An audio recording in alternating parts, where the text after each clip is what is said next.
Todo comenzó en el principio. Antes del inicio, solo existía Dios. Él nunca dejó de existir. Existe desde la eternidad. Él no tuvo origen, es el origen de todo. No fue creado, es el creador de todas las cosas. No comenzó a existir, es el Padre de la eternidad. La eternidad es un atributo exclusivo de Dios. En el principio, Dios creó los cielos y la tierra. En el sexto día, Dios creó al hombre a su imagen y semejanza, y del hombre creó a la mujer. Adán y Eva fueron creados perfectos, puros e inocentes. Tenían plena comunión con Dios, vivían deleitados en el jardín de Dios como mayordomos de la creación de Dios. Sin embargo, cayeron en pecado, y toda la raza humana fue precipitada en ese abismo de depravación total, pues todos estábamos en Adán. Adán y Eva tuvieron dos hijos, Caín y Abel. Por envidia, Caín mató a su hermano, convirtiéndose en el primer homicida y fratricida de la historia. Más tarde, Adán y Eva tuvieron otro hijo, Set. De él comenzó a surgir una descendencia santa que se volvió hacia Dios. No tardó, sin embargo, en que la tierra se llenara de maldad y violencia. Dios entonces decidió eliminar de la faz de la tierra al hombre que había creado. Pero había un justo, Noé. Por eso, Dios derramó el juicio mediante el diluvio, salvando a Noé, a su mujer y a sus tres hijos, Sem, Cam y Jafé, con sus respectivas esposas, en un arca construida por ellos. Por medio de los hijos de Noé, Dios recomenzó el poblamiento de la tierra, dando inicio a los diversos pueblos. Sem se convierte en el padre de las naciones semitas. Ce se convierte en el progenitor de las naciones africanas y asiáticas, y Jafé en el tronco de las naciones europeas. Más tarde, Dios elige una familia para formar el pueblo que sería el instrumento para traer al mundo al Mesías prometido. Llama a Abraham de Ur de los Caldeos. Este deja su tierra y su parentela y se convierte en un peregrino de la fe, levantando altares a Dios por donde pasaba. Siguió con Abraham su sobrino Lot, que llegó a ser padre de dos naciones, los amonitas y los moabitas. Cuando Abraham salió de Harán, tenía 75 años. Dios prometió que tendría un hijo, el hijo de la promesa, y sería padre de una nación numerosa, y en él serían benditas todas las familias de la tierra. Abraham esperó 11 años sin que la palabra de Dios se cumpliera. Entonces, Sarai, su mujer, dejando de creer en la promesa divina, entregó a su sierva Agar para cohabitar con Abraham. Nació así Ismael, que llegó a ser padre de una nación numerosa, el pueblo árabe, enemigo histórico del pueblo de Israel. Cuando Abraham tenía 99 años, Dios se le apareció y le ordenó salir de su tienda y contar las estrellas del cielo.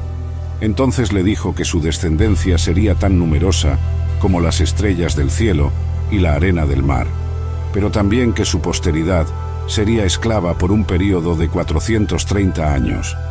Dios cambia el nombre de Abraham, gran padre, a Abraham, padre de una nación numerosa. Cuando el hijo de la promesa aún no había nacido, estaba Abraham con 100 años y su mujer Sarai con 90 años, cuando Isaac nació. Isaac se casó con Rebeca, que era estéril. Después de 20 años de casados, Rebeca fue curada y les nacieron dos hijos gemelos, Esaú y Jacob. Esaú se convirtió en padre de los edomitas, y Jacob, que en su conversión recibió el nombre de Israel, se convirtió en padre de los israelitas. Jacob tuvo 12 hijos y una hija. Por medio de José, el penúltimo hijo, la familia de Jacob se mudó a Egipto con 70 personas. Allí habitaron la tierra de Gosén, una región fértil. Esas 70 personas se multiplicaron de manera asombrosa. Después de 400 años en Egipto, salieron de allí bajo el liderazgo de Moisés, con 600.000 hombres, sin contar mujeres y niños, es decir, alrededor de 2 millones de personas. La peregrinación por el desierto hacia la tierra prometida, que debía hacerse en 3 meses, llevó 40 años debido a la incredulidad del pueblo. De los 12 espías que fueron a conocer la tierra prometida, 10 regresaron con un informe pesimista e incitaron y amotinaron al pueblo contra Dios y Moisés. Ante los gigantes de esas tierras, se sintieron como saltamontes y se empequeñecieron, dudando del poder de Dios. Entonces, Dios los castigó severamente, condenando a todo ese pueblo a perecer en el desierto, permitiendo que solo Josué y Caleb, los espías creyentes, entraran en la tierra prometida.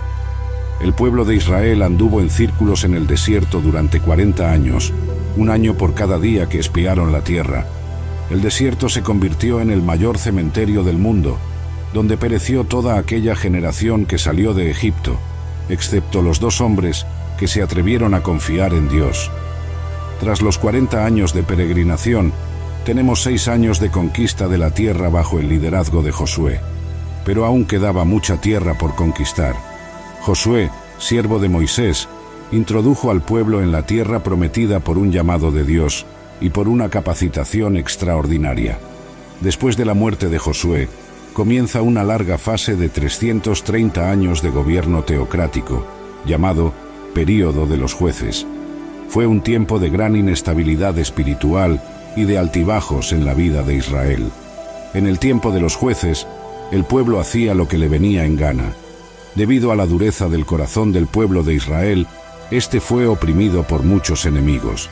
En ese tiempo, Dios levantó líderes de gran talla como Gedeón, Jefté, Sansón y Samuel. Después de ese largo período, vino una nueva fase, la monarquía. El pueblo de Israel, mirando a las naciones vecinas, pidió un rey. El pueblo ya no quería que Dios gobernara sobre él. Samuel, el último juez, entonces unge a Saúl como rey sobre Israel. Saúl gobierna por 40 años. Comienza bien y termina mal. Abre las cortinas de su gobierno con humildad, pero luego se rinde a la soberbia, a la crueldad y finalmente a la rebeldía y a la apostasía.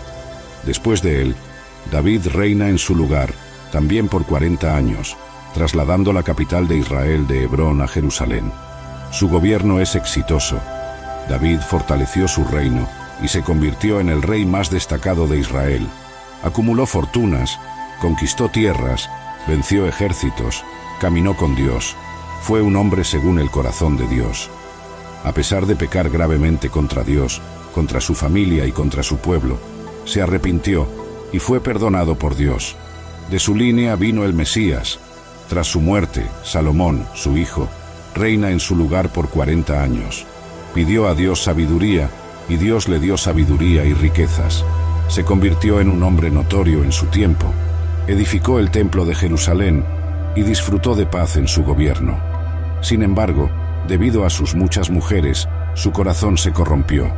Solo en la vejez, Salomón se volvió hacia Dios y se arrepintió de su pecado. Así, tuvimos 120 años de Reino Unido. Saúl cayó en las redes de la hechicería, David en la trampa del adulterio y Salomón en las garras de la idolatría. Dios atendió al deseo del corazón del pueblo, dándole reyes, pero el pueblo tuvo que sufrir las consecuencias de esa insensata elección. Tras la muerte de Salomón, el reino se dividió porque su hijo Roboam se negó a tener en cuenta el clamor del pueblo para aliviar los impuestos abusivos. La pompa, el fausto y el lujo del gobierno salomónico eran sostenidos por los brazos de los trabajadores. Ellos, estrangulados por impuestos exorbitantes, aprovecharon la transición de gobierno para reivindicar cambios. Como no tuvieron éxito, no pudieron caminar con el nuevo rey. Así, 10 de las 12 tribus conspiraron contra Roboam y siguieron a un nuevo líder, Jeroboam I, formando el Reino del Norte, cuya capital se convirtió en Samaria. El Reino del Norte duró 209 años. Este reino tuvo 19 reyes, provenientes de 8 diferentes dinastías. Ninguno de estos reyes fue piadoso. Todos se apartaron de Dios y siguieron los caminos de Jeroboam I. Este rey decidió usar la religión por intereses políticos, temiendo que sus súbditos buscaran Jerusalén para adorar en el templo y fueran así atraídos políticamente por los reyes de Judá. Jeroboam I decidió construir templos en el Reino del Norte en Betel, Gilgal y Berbea. En ellos colocó un becerro de oro e indujo al pueblo a adorarlo como si fuera el propio Dios. Todos los 19 reyes del Reino del Norte siguieron ese camino. Todos fueron impíos y perversos. Ninguno buscó a Dios. El Señor levantó, en ese tiempo, algunos profetas para denunciar el pecado de los reyes de la nación y de los profetas de la conveniencia, así como de los sacerdotes sobornados por dinero. Dios levantó en ese tiempo a los profetas Amós, Oseas y Miqueas. Ellos valientemente confrontaron los desvíos de la nación, desde el palacio a las chabolas, desde los templos rivales al comercio, desde las calles a los campos. Denunciaron la corrupción política y alzaron la voz contra la religión prostituta, lanzaron el libelo acusatorio de Dios contra los poderes ejecutivo y legislativo que se habían corrompido. Denunciaron la injusticia social y la opresión económica, convocaron al pueblo al arrepentimiento, pero sus mensajes cayeron en oídos sordos. En el reinado de Acab, por medio de su mujer Jezabel, se difundió en Israel la perniciosa creencia en Baal, el dios cananeo de la prosperidad. En ese tiempo, Dios levantó al profeta Elías para desenmascarar a esa divinidad pagana y derribar la credibilidad del ídolo abominable. Aún en ese reino, Dios llamó a Eliseo para reemplazar a Elías y llevar a cabo un ministerio prodigioso. Pero como Israel no quiso escuchar la voz de Dios, el Señor usó el lenguaje de la vara y trajo a Asiria contra la nación de Israel. Asiria fue la vara de la ira de Dios contra Israel. Era un imperio expansionista, guerrero y sanguinario. Siempre que dominaba un pueblo, practicaba barbaries y atrocidades contra los dominados. Normalmente, al entrar en una ciudad o villa, dejaba los cuerpos mutilados, apilando cabezas en la puerta de las ciudades conquistadas, exponiendo a las personas a la más amarga ignominia. Tras llevar al pueblo del norte al cautiverio, el rey Sargón II envió a la tierra de Israel una mezcla de otros pueblos, formando allí una gran mezcla de razas. Sabía que la acción racial debilitaría el potencial de existencia de un pueblo. Así, con esa mezcla racial, se formó en Israel un pueblo híbrido llamado samaritano, que se convirtió en un enemigo acérrimo del pueblo de Judá. El reino del sur, compuesto por las tribus de Benjamín y Judá, tuvo 20 reyes, varios de los cuales fueron piadosos, como Asa, Josafat, Ezequías, Jotán, Uzías, Joás y Josías. Siempre que un rey piadoso subía al trono, la nación prosperaba y crecía económicamente, moral, social y espiritualmente.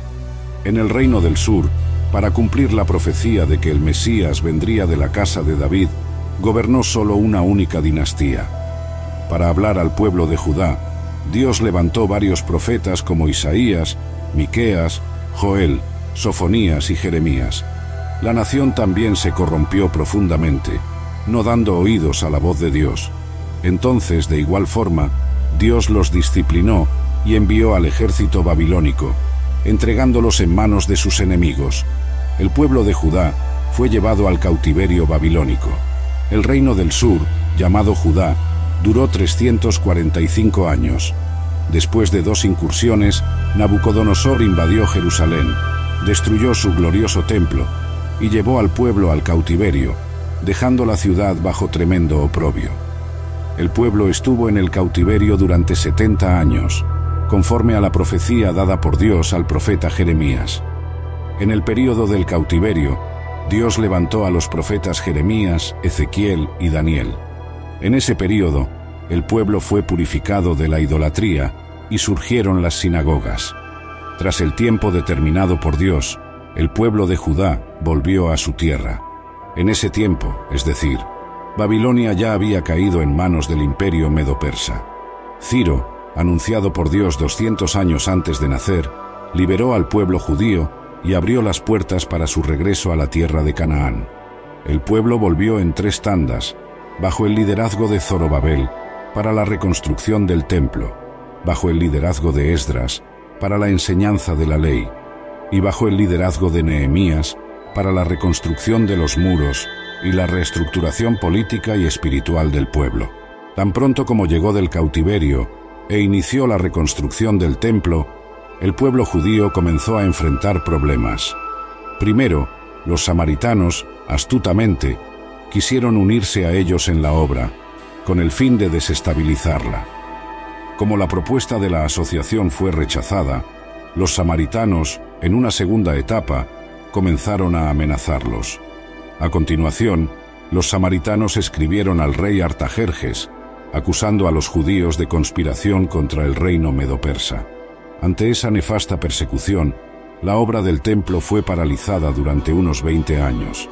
En ese periodo, el pueblo se relajó en su celo por la casa de Dios y comenzó a volverse hacia sus propios negocios, construyendo y embelleciendo sus propias casas en detrimento de la casa de Dios, que estaba en ruinas. En esa época, Dios levantó a los profetas Ageo y Zacarías para llamar al pueblo al arrepentimiento. El mensaje de estos profetas tuvo un efecto rápido y profundo. El pueblo se arrepintió y volvió con entusiasmo para concluir la reconstrucción del templo. Entonces, hubo un gran despertar espiritual, un arreglo en las familias y en el sacerdocio, y un regreso de todo corazón a Dios. Unos 100 años pasaron y se levantó una nueva generación.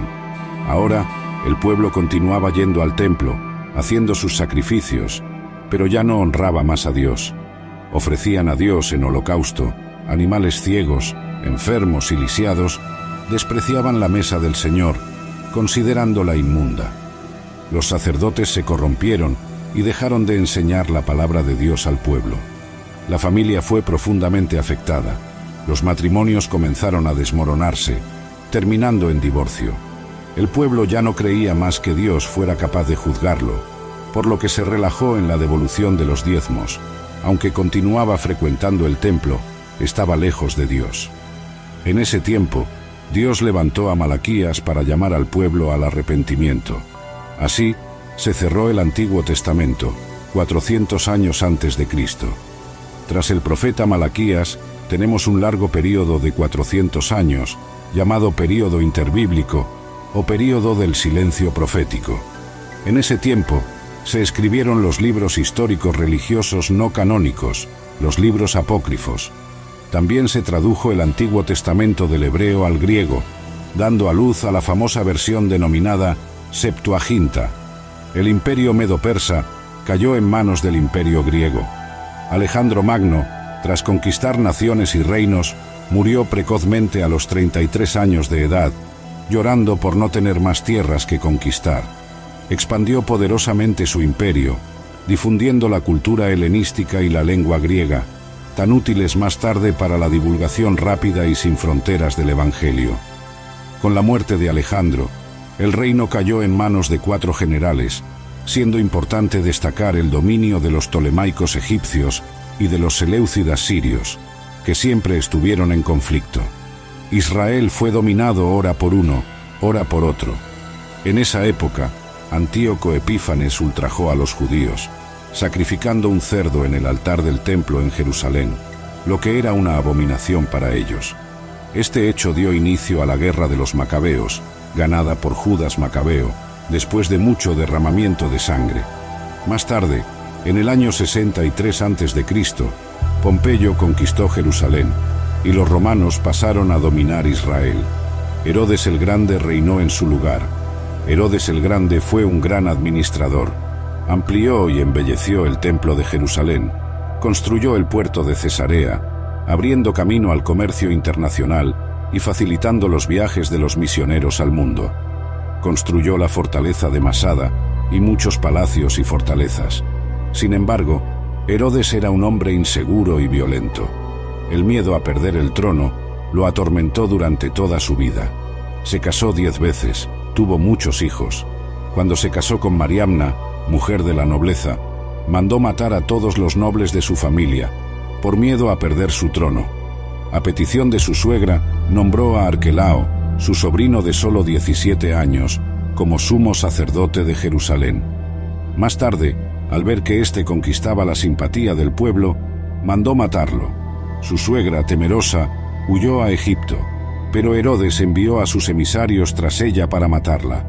César Augusto lo llamó a Roma por sus atrocidades.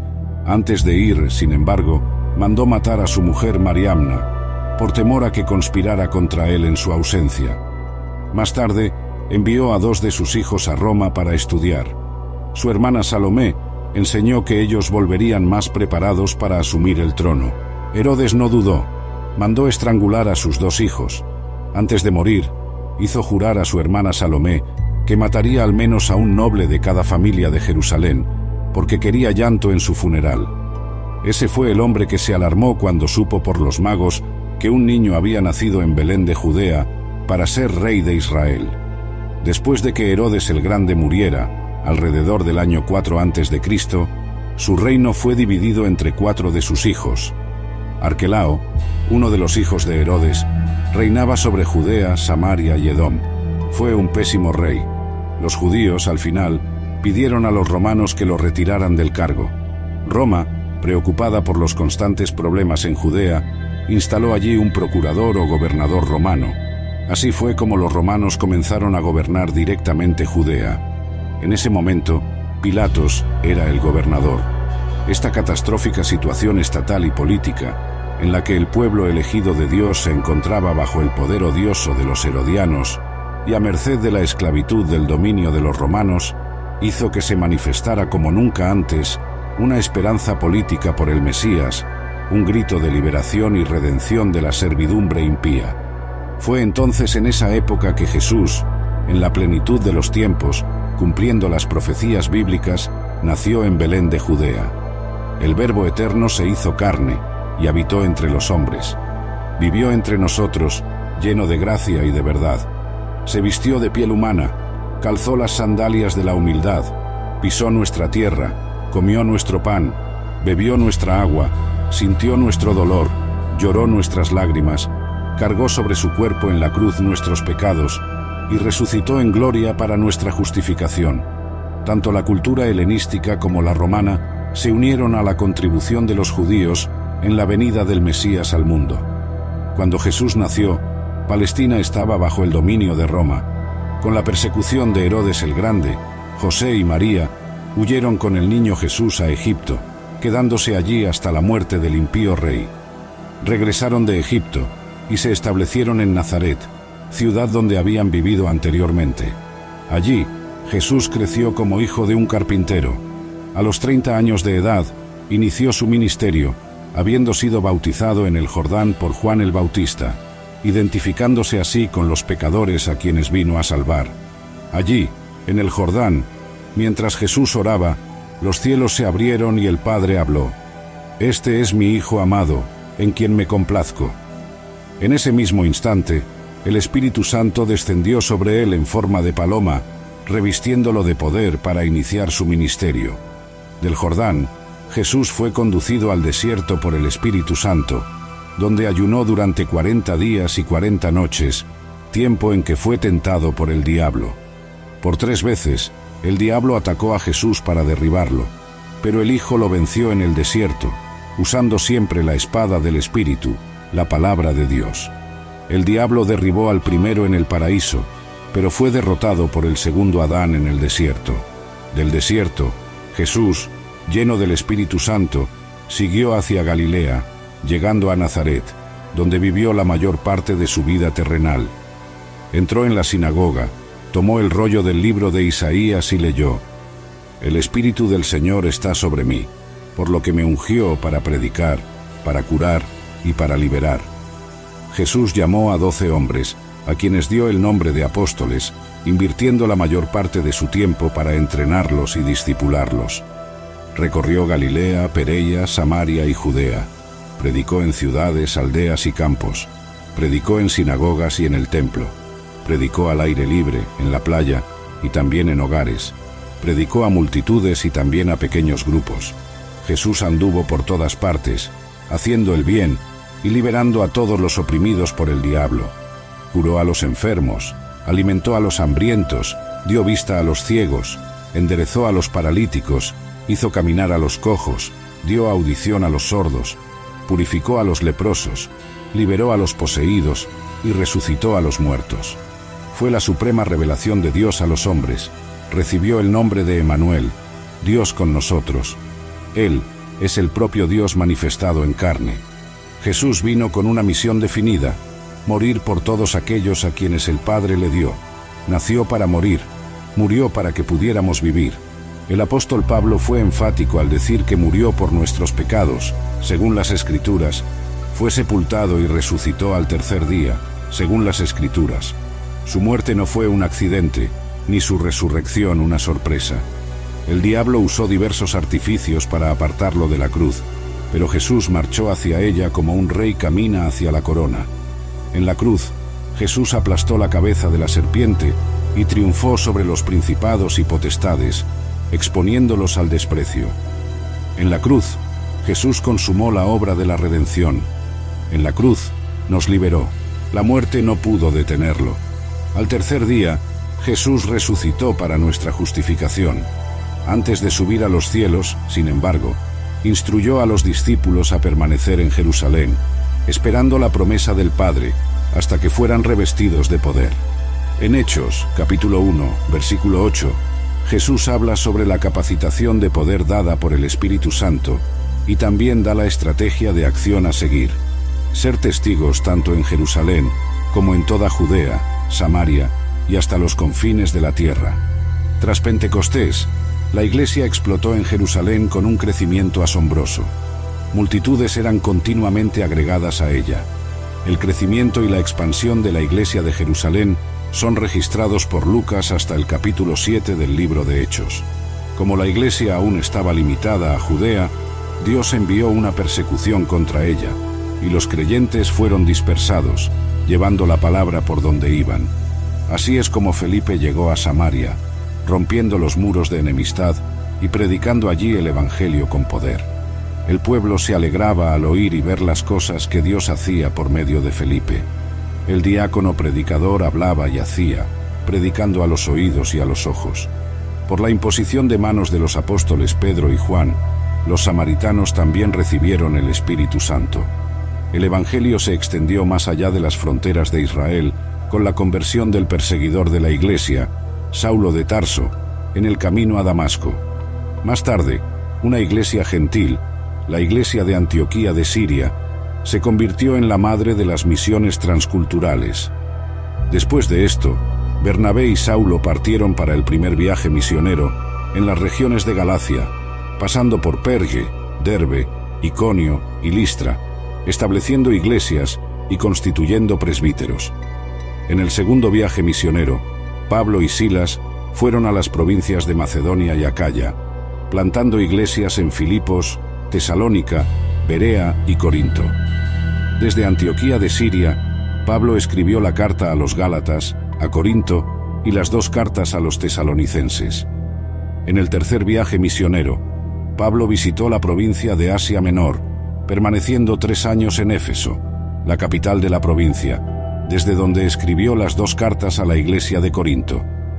En esa ciudad cosmopolita, de más de 300.000 habitantes, había el templo de la diosa Diana, un palacio de mármol 4 veces mayor que el Partenón de Atenas, de las 7 maravillas del mundo antiguo.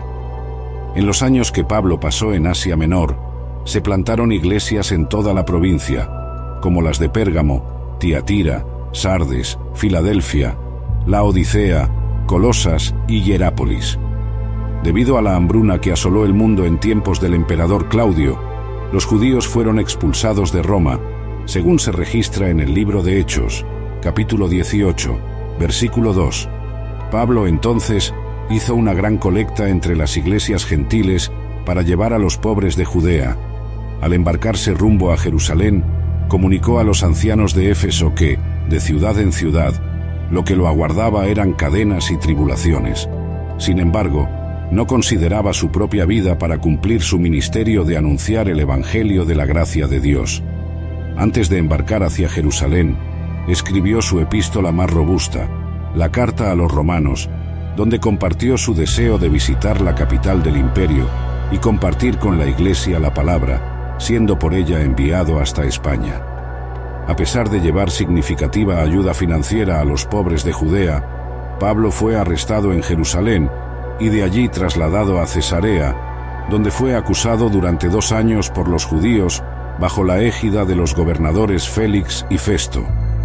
Ante la tendencia de Festo de entregarlo en manos del Sanedrín, que planeaba su muerte, Pablo, usando los privilegios de su ciudadanía romana, optó por ser juzgado en Roma. En el viaje hacia la capital del imperio, enfrentó un terrible naufragio.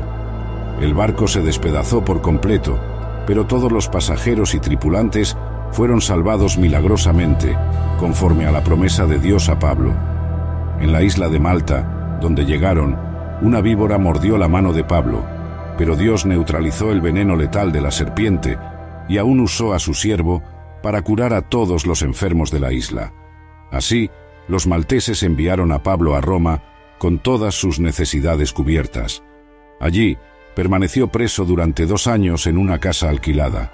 Desde allí, Pablo evangelizó a la guardia pretoriana, estimuló a los creyentes a trabajar y escribió cartas a los efesios, a los filipenses, a los colosenses y a Filemón. Tras ese período, Pablo fue liberado de la prisión. Luego, escribió la primera carta a Timoteo y la carta a Tito. Pero a partir del año 64, la persecución a la Iglesia, en vez de ser religiosa, pasó a ser política, y Pablo regresó a la prisión, siendo encerrado en una mazmorra, un sótano subterráneo, oscuro, húmedo e insalubre. El 17 de julio del año 64, la ciudad de Roma, con más de 1 millón de personas, fue incendiada. Nerón, el emperador, vestido de actor, subió a lo alto de la torre de Mecenas, desde donde observó el espantoso espectáculo de las llamas devorando la ciudad. Fueron 7 noches y 6 días de incendio. Cuando las llamas se apagaron, 70% de la ciudad estaba destruida. De los 14 barrios de Roma, 10 de ellos fueron devastados por las llamas. Los 4 barrios restantes, densamente poblados por judíos y cristianos, dieron a Nerón un álibi para culpar a los cristianos del incendio de Roma. Comienza entonces una brutal persecución a la Iglesia. Faltó madera para hacer cruces, tal era la cantidad de creyentes crucificados. Los creyentes eran atados en postes, cubiertos de brea y quemados vivos para iluminar las noches de Roma. Fue una verdadera masacre. Desde esa segunda prisión, Pablo escribió su última epístola, la segunda carta a Timoteo. En ella, relató la llegada de su propio martirio y la gloriosa esperanza de tomar posesión de la corona de justicia. Así, alrededor del año 67, el veterano apóstol fue decapitado, dejando, sin embargo, para las generaciones posteriores, un bendito legado. El Nuevo Testamento fue escrito en un período de 50 años. Tenemos 4 libros biográficos, los 4 evangelios, y 3 son sinópticos, es decir, vistos desde una misma perspectiva: Mateo, Marcos y Lucas. El énfasis de Mateo es presentar a Jesús como Rey de los judíos, escrito para los judíos, tiene el mayor volumen de citas del Antiguo Testamento y es el más judío de los evangelios. El énfasis de Marcos es presentar a Jesús como siervo, escrito para los romanos. Es el evangelio que se concentra en las obras de Jesús más que en sus enseñanzas. El evangelio de Lucas enfatiza a Jesús como Hijo del Hombre, escrito para los griegos, por un médico gentil, historiador y viajero. Tiene como propósito presentar el retrato de Jesús como el hombre perfecto. Por eso, Lucas es el evangelista que más habla de la vida de oración de Jesús y de su ministerio realizado en el poder del Espíritu Santo. Juan, ya al final del primer siglo, para refutar el gnosticismo, una perniciosa herejía que negaba la divinidad de Cristo, con un enfoque diferente de los demás, prueba que Jesús es verdaderamente Dios y verdaderamente hombre. Juan seleccionó 7 milagros realizados por Jesús y 7 declaraciones «Yo soy», probando que Jesús es en verdad Dios. También tenemos los Hechos de los Apóstoles, que relatan hechos relacionados con la Iglesia primitiva desde su nacimiento hasta su expansión a la ciudad de Roma. 3 iglesias lideraron ese avance: Jerusalén, Antioquía y Éfeso. 4 provincias del imperio fueron alcanzadas: Galacia, Macedonia, Acaya y Asia Menor. El libro de Hechos no tiene conclusión, pues la historia de la Iglesia continúa. Nosotros somos herederos y continuadores de la Iglesia que nació en Pentecostés. Tenemos también las cartas del apóstol Pablo a las iglesias de Roma, Galacia, Éfeso, Filipos, Colosas y Tesalónica, así como sus cartas personales a Timoteo, Tito y Filemón. Además, tenemos una carta enviada a los judíos que estaban siendo tentados, debido a la persecución, a retroceder en la fe, que es la carta a los hebreos, de autor desconocido. También tenemos las cartas generales escritas por Santiago, Pedro, Juan y Judas. Finalmente, tenemos un libro escatológico, el Apocalipsis, que narra la victoria triunfal de Cristo y de su Iglesia, escrito por el apóstol Juan en la isla de Patmos, alrededor del año 96. Espero que hayas aprendido sobre esta historia. Dios bendiga tu vida. Si aún no has aceptado a Jesús como tu Salvador, aún hay tiempo. Arrepiéntete. Él puede cambiar tu futuro, tu historia. Puede quitarte toda tristeza, toda soledad y proporcionarte lo que necesitas. Entra en tu habitación, cierra la puerta y habla con Dios. Él te escuchará. Dios te bendiga. Si te gustó el vídeo, no olvides darle me gusta y suscribirte al canal.